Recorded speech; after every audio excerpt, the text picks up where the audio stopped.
Salut à toi et bienvenue dans ce nouvel épisode.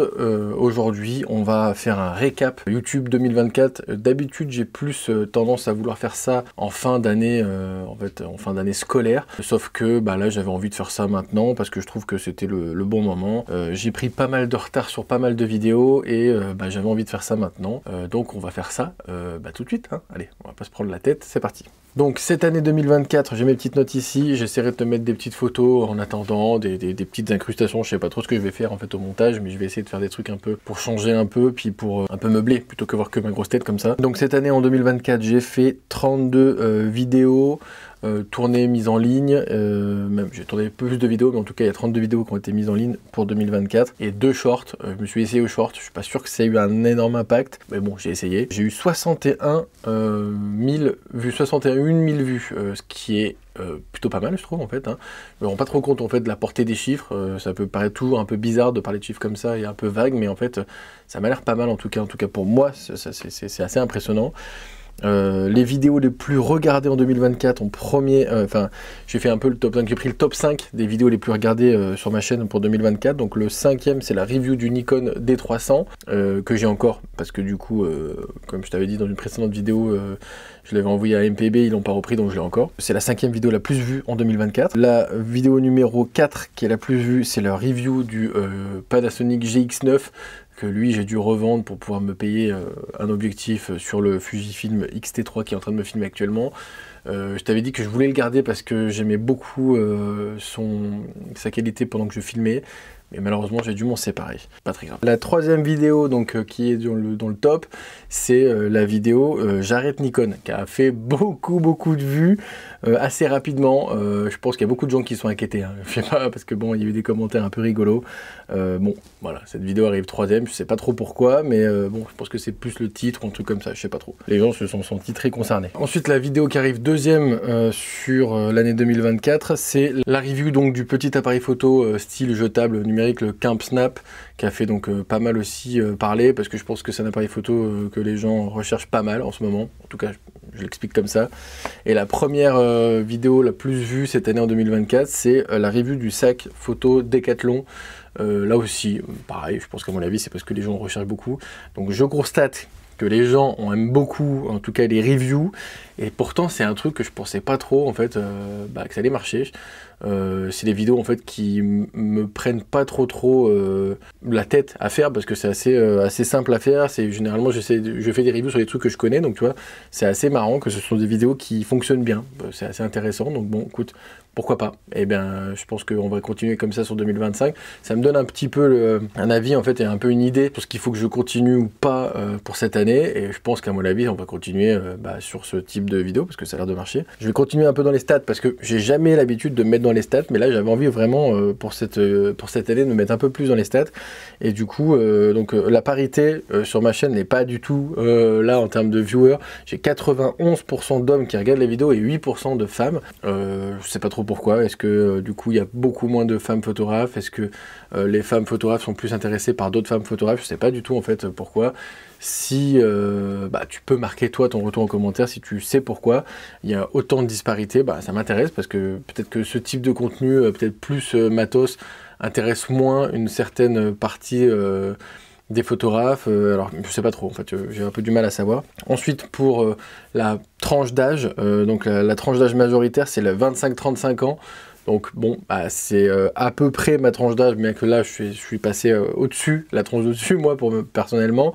Mais voilà, les 25-35 et les 35-44 ans, c'est mes tranches majoritaires en fait de personnes qui regardent mes vidéos. Je pense que c'est parce que aussi c'est une question en fait il y a beaucoup de nouveaux créateurs qui sont jeunes, et eux ils attirent plus les jeunes parce que ils ont une façon de faire les vidéos, des façons de cutter, des façons de monter qui est beaucoup plus dynamique et qui est beaucoup plus à destination de la jeunesse, en fait la tranche jeune, parce que 18-24 ans, chez moi, ça représente 1% des viewers, donc c'est vraiment très faible. Et après, tu vois, moi, je suis plus 25-35, 35-40. Et après, 45, 50, voilà, il y a beaucoup plus de photographes un peu plus anciens qui regardent mes vidéos. Est-ce que c'est parce que je traite des sujets où j'aborde du matériel qui intéresse plus cette partie-là de la population? Je sais pas du tout, encore une fois en commentaire, je te laisse faire ton retour sur ce que toi tu penses. Moi, clairement, j'ai vraiment pas d'idée de pourquoi il y a plus de gens de ma génération qui regardent. Est-ce que parce que justement, on s'identifie plus à quelqu'un de sa génération par rapport au vécu, par rapport au nombre d'années de pratique? Peut-être, c'est peut-être ça, je ne sais pas du tout. Ensuite, il y a un truc, une stat que je regarde de temps en temps, que tout le monde te fait un retour là-dessus, c'est le nombre d'abonnés ou de non-abonnés qui regardent la chaîne. Et c'est vrai que là, c'est assez incroyable parce qu'il y a 89,9% de gens non abonnés qui regardent mes vidéos. Ça veut dire qu'il n'y a que 10% des gens qui regardent les vidéos qui sont abonnés. Et ça veut dire que du coup, les gens ne s'abonnent pas. Alors, les gens regardent les vidéos, reviennent pour regarder les vidéos, mais ne s'abonnent pas. Alors, c'est gratuit, en plus, ça coûte vraiment rien, et l'avantage c'est que ça permet à nous autres personnes qui font des vidéos d'être mis en avant sur les pages YouTube, et c'est important dans le sens où on a de la visibilité. Plus tu vas t'abonner à des chaînes, plus l'algorithme en fait va comprendre que cette chaîne est intéressante, et plus ça va proposer cette même chaîne à d'autres gens qui auraient peut-être les mêmes centres d'intérêt que toi. Alors toi, bien sûr, ça peut te proposer plus de vidéos de cette personne-là, mais si tu t'abonnes, si tu regardes la vidéo, c'est que normalement, tu aimes à peu près le contenu. Mais voilà, il faut s'abonner. Je pense que c'est assez important. On le martèle souvent, on l'entend souvent. Mais en fait, en regardant les statistiques, tu te rends compte que c'est important pour que la chaîne soit mise en avant par YouTube et que du coup, on n'ait pas l'impression de faire ça dans le vent. Et ensuite, la dernière stat que j'ai regardée, qui était assez marrante, c'était de voir sur quel type de support mes vidéos sont vues. Et il y a 42% qui sont vues sur des mobiles. Moi, généralement, je regarde aussi des vidéos YouTube sur mon mobile, et 40% sur ordinateur, ce qui est pas mal aussi. Il y a aussi, du coup, le reste, c'est sur soit tablette, soit télévision. C'est toujours assez marrant de savoir qu'il y a des gens qui regardent des vidéos YouTube sur une télévision, sachant que moi, ça m'est jamais arrivé de regarder une vidéo YouTube sur une télé, parce que je trouve que j'ai pas trop l'occasion de le faire, mais c'est assez marrant. En tout cas, voilà, c'était un petit peu le tour d'horizon un peu des chiffres 2024. Je ferme ici la parenthèse des chiffres, parce que c'était juste un petit tour d'horizon comme ça. Pour 2024, donc comme je t'ai dit, je retiens qu'il y a pas mal des reviews qui sont vues par les gens, qui intéressent les gens. Je pense qu'en 2025, on va continuer là-dessus. Je pense en 2025, je vais peut-être je vais essayer de reprendre les reviews des pellicules photos, parce que c'est un truc que j'aimais beaucoup faire, mais malheureusement, ça demande beaucoup de temps, et faut faire des photos. Comme tu as pu le voir, cette année, j'ai changé d'équipement. Je suis passé chez Fujifilm en grande partie, même s'il me reste encore un peu de Nikon, et puis en argentique, il me reste principalement du Nikon ou du Hasselblad, mais en numérique, je suis quasiment tout passé sur Fujifilm, et j'ai commencé à faire des shoots récemment avec du Fuji, un petit peu de skate, un tout petit peu de skate, mais principalement du hockey sur glace, et il m'a fallu un petit temps d'adaptation, mais je commence un peu à trouver mon rythme de croisière. Je te partage des photos là actuellement que j'ai fait récemment de hockey sur glace. Je suis assez content du résultat. Je trouve que je commence un peu à prendre le pli, et même si le début était un peu difficile, la mise en pratique, les réglages, je commence à prendre un peu le pli, et je trouve que ça va, les résultats me conviennent, me correspondent. Et le boîtier que j'ai pris, donc c'est le Fujifilm X-T3 qui est en train de me filmer là d'ailleurs actuellement, il me plaît vraiment, je trouve qu'il est pas très gros, il est pratique à utiliser, il est facile à régler, en tout cas de prime abord. Après, les menus Fujifilm sont quand même un peu claqués.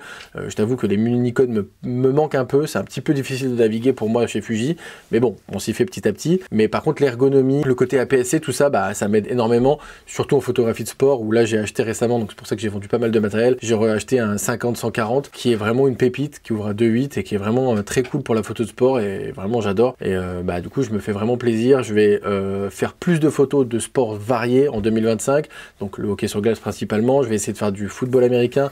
J'essaie de m'orienter plus vers les sports qui ont une ADN qui me touche. Je vais continuer la photo de skate bien sûr, parce que c'est l'ADN qui me touche le plus, mais j'essaie de faire plus d'autres sports, et j'espère te faire plus de vidéos autour du sport, et pourquoi pas des backstage. J'essaie d'essayer de faire de plus en plus, je m'équipe de plus en plus pour essayer de faire des vlogs, ou en tout cas essayer de faire des vidéos pendant que je suis dehors. C'est pour ça que là j'ai investi dans un nouveau micro sans fil, pour éviter de me trimballer avec mon enregistreur qui marche une fois sur 4. Cette vidéo là, j'ai essayé de la faire 50 fois, ça a bugué tout le temps, les micro-cravates ça marchait jamais, donc j'ai essayé d'investir dans un truc peut-être un peu mieux, j'espère. Et puis on verra si ça fonctionne. C'est fini pour cette vidéo là, c'était juste une petite mise à niveau. N'hésite pas à faire ton retour en commentaire. Merci d'avoir suivi cet épisode, et puis on se dit à très bientôt pour une prochaine vidéo qui parlera forcément de photographie argentique et ou numérique. C'est toujours pas le problème sur cette chaine. D'ici là, sur faire des photos, et puis salut.